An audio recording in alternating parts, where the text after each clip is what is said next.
मेरा नाम सुमन है। मैं और मेरे पति राजेश एक बड़े शहर में रहते हैं। उनकी अच्छी नौकरी है। शादी के बाद मैं राजेश के साथ ही उनके फ्लैट में रहने आ गई थी। वो यहाँ करीब 1 साल से रहते थे। वो सुबह काम पर चले जाते थे, मैं घर में अकेली रहती थी। शादी के पहले से ही मुझे घर का काम करने में कोई दिलचस्पी नहीं थी। मैंने घर का काम करने के लिए एक नौकरानी रखी। उसे मेरी बिल्डिंग में काम करने वाली से पता चला था कि मुझे नौकरानी की जरूरत है। उसने अपना नाम राखी बताया। दिखने में सुंदर थी। वो हमारे बिल्डिंग के पास की बस्ती में ही रहती थी। वो जब मुझसे बात करने आई तो मैंने उसे रख लिया और अगले दिन से काम पर बुला लिया। अगले दिन सुबह सुबह ही वो मेरे दरवाजे पर आ गई। राजेश के ऑफिस का टाइम सुबह 9 बजे का है। वो रसोई घर में अपना काम कर रही थी। राजेश ऑफिस के लिए तैयार होकर बाहर नाश्ता करने के लिए आए। आते ही उन्होंने राखी को देखा। राखी को देखते ही वो किसी सोच में पड़ गए और राखी ने जब उन्हें देखा तो उसका चेहरा भी बदल गया। राखी उन्हें कुछ देर ऐसे ही देखती रही। फिर अचानक उसकी नज़र मुझ पर पड़ी। जब उसे दिखाई दिया कि मैं उसे देख रही हूं तो हड़बड़ा कर वो फिर अपने काम में लग गई। राजेश के साथ भी ऐसा ही था। राजेश और राखी जिस तरह से एक दूसरे को देख रहे थे, उससे ऐसा लग रहा था कि ये दोनों की पहली मुलाकात नहीं है। मैंने राजेश से पूछा कि क्या तुम इसे जानते हो? वो बोले कि हाँ, देखी देखी सी लग रही है। शायद यही बिल्डिंग में काम करती होगी, आते जाते देखा होगा। मैंने भी सोचा हाँ, हो सकता है। उनके जाने के बाद मैंने राखी से बात की। पूछा कि पहले इस बिल्डिंग में कहाँ काम किया है।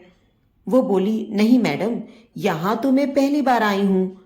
राखी फिर मुझसे पूछती है, मैडम ये आपके पति हैं? मैंने बोला हाँ। क्यों, क्या हुआ? वो बोली नहीं मैडम, कुछ नहीं, बस ऐसे ही पूछा। अगले दिन राखी काम पर आई। मैंने रात तक कुछ काम किया था तो मेरी नींद देर से ही खुली। मैं अपने बिस्तर पर सो रही थी। राजेश उठकर तैयार हो रहे थे। थोड़ी देर बाद जब मेरी नींद खुली तो राजेश कमरे में नहीं थे। मैं उठकर बाहर किचन की ओर गई। मैं दरवाजे पर गई तो जो मैंने देखा वो मैंने सोचा ही नहीं था। राजेश गुस्से में थे और राखी उनके आगे हाथ जोड़ रही थी। 1 मिनट के लिए मुझे लगा कि कहीं मैं सपना तो नहीं देख रही। उन दोनों ने अभी मुझे नहीं देखा था। मैंने वहीं खड़े होकर उनकी बात सुनने की कोशिश की, लेकिन उसी पल राखी की नजर मुझ पर पड़ गई और वो फिर अपने काम में लग गई। राजेश मुझे देखकर मेरे पूछे बिना ही बोले कि मैं यहाँ यह देखने आया था कि नाश्ता बना कि नहीं, ऑफिस में लेट ना हो जाऊं। मेरे मन में अब शक आ गया था कि कुछ ना कुछ बात तो है जो ये दोनों छिपा रहे हैं। मेरा मन अब कई तरह के विचार सोचने लगा। राजेश के ऑफिस जाने के बाद मैंने अब राखी से पूछा, क्या बात कर रहे थे वो तुमसे? उसने कहा मैडम कुछ नहीं। उसने भी मुझे कुछ नहीं बताया। मैंने सोचा कि उसे नौकरी से ही निकाल देती हूँ, लेकिन फिर मैंने सोचा कि अभी उसे निकाल दूंगी तो पता कैसे चलेगा कि बात क्या है। मैं दिन भर यही सोचती रही। सोच रही थी कि उनसे सीधे सीधे पूछ लेती हूँ। शाम को वो घर आए। हम बैठकर एक साथ खाना खा रहे थे। राखी किचन में खाना बना रही थी। मैंने ऐसे ही कहा कि दाल में नमक ज्यादा डाल दिया है। कैसा खाना बनाया है? राजेश राखी के सामने ही कहने लगे, नहीं ठीक तो है, अच्छा है, ऐसा ही खाना बनाती रहना।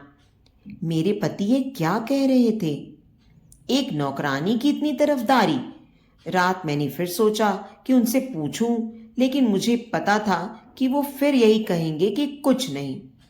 रात को ही मैंने सुबह के बारे में सोच लिया था कि मुझे क्या करना है। मैं सुबह फिर बिस्तर पर आंख बंद करके लेटी रही। राजेश उठकर तैयार हो रहे थे।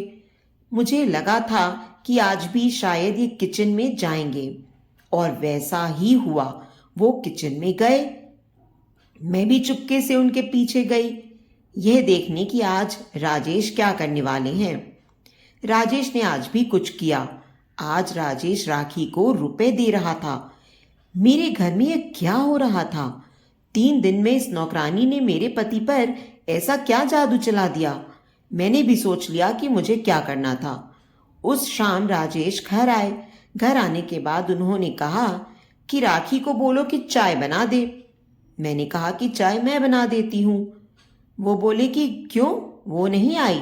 मैंने कहा कि आपको उसकी इतनी फिक्र क्यों हो रही है? मैंने उसे काम से निकाल दिया है, अब वो नहीं आएगी। राजेश बोले, क्या? क्यों? कुछ किया क्या उसने? मैंने कहा, हाँ, उसने पैसे चुराए थे। राजेश बोले कि अरे उसने चुराए नहीं थे, मैंने दिए थे। बस यही मैं सुनना चाहती थी। मैंने बोला, क्यों, आपने क्यों दिए? वो भी इतने पैसे किस बात के लिए? कौन सी बात नहीं बोलने के पैसे आप उसे दे रहे थे? राजेश बोले, तुम पागल हो गई हो। तुम पूछ रही थी ना कि मैं उसे जानता हूं या नहीं। तो सुनो, राखी की एक लड़की है, करीब 7 साल की। वो रोड पर खेल रही थी, मेरी कार से टकराते हुए बची, लेकिन वो डर कर गिर गई। राखी का पति शराबी है। उस दिन वो मुझसे लड़ने आया। राखी भी उसके साथ थी। भीड़ जमा हो गई थी। वो मुझसे बिना बात पैसे मांगने लगा। उस समय राखी ने भी उसका साथ दिया। नशे में वो कुछ भी कह रहा था, इसलिए मैंने बात को खत्म करने के लिए उसे पैसे दे दिए। राखी को देखती ही मैं पहचान गया था। वो मुझसे कह रही थी कि उस दिन के लिए मुझे माफ कर दो। मुझे भी कुछ पैसे चाहिए थे, इसलिए मैंने पति का साथ दिया। अब वो उसके पति से अलग रहने लगी है और उसकी माँ और बच्ची की जिम्मेदारी उस पर है। इसलिए वो कह रही थी कि उसे नौकरी से मत निकालना। मैडम को वो बात मत बताना, नहीं तो मुझे भगा देंगी। इसलिए मैंने उसे कुछ पैसे दिए ताकि वो अपना घर चला सके। उसकी आंखों में मुझे ईमानदारी लगी और तुमने उसे निकाल दिया। यह काम उसके लिए सहारा है लड़ने का, भूख से, गरीबी से। वो मेहनत कर रही है, कुछ गलत काम नहीं कर रही है। मुझे उनकी बात सुनकर बहुत अफसोस हुआ। मुझे ना वो सब सोचना चाहिए था और ना उसे काम से निकालना चाहिए था। मैंने कहीं से उसका नंबर मांगा और फिर उसे काम पर बुलाया। जब वो आई तो उसकी आंखों में आंसू थे। मैंने कहा कि तुमने तो मुझे बहुत कुछ सिखा दिया, मुझे माफ कर दो। राखी अभी भी हमारे यहाँ है, बहुत मन लगाकर काम करती है। उसकी बच्ची भी आती है, बहुत प्यारी है। भगवान मेहनत करने वाले के साथ है। तो दोस्तों, उम्मीद करती हूँ आपको आज की हमारी ये कहानी पसंद आई होगी। कहानी पसंद आई है तो वीडियो को लाइक और शेयर करें। चैनल पर नए हैं तो चैनल को सब्सक्राइब करें और हाँ, नोटिफिकेशन बेल को ज़रूर दबाएं ताकि अगली कहानी का अपडेट सबसे पहले आपको मिले।